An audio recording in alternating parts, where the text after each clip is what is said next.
যে এক ছেলে বলেছিল আমাদেরকে মেসেজ করে যে আমি একটা মেয়েকে খুব ভালোবাসি হুজুর, তাকে বিয়ে করতে চাই, এখন ওই মেয়ের বাসার লোকজন রাজি হচ্ছে না।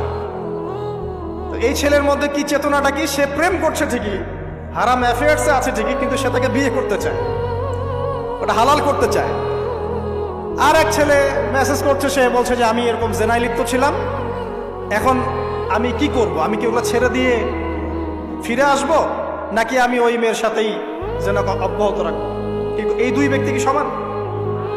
সমান না। এটাই বোঝাচ্ছি আপনাদেরকে। দেখুন, 4 শ্রেণী মানুষের কথা নবীজি বলেছেন। এক শ্রেণী হচ্ছে সেই ব্যক্তি যে নিজে সুদ খায়। কারা কারা খাই? এবার হাত উঠান, কারা কারা খান? আলহামদুলিল্লাহ। দ্বিতীয় শ্রেণী যারা খায় না কিন্তু মানুষকে দেয়। আচ্ছা।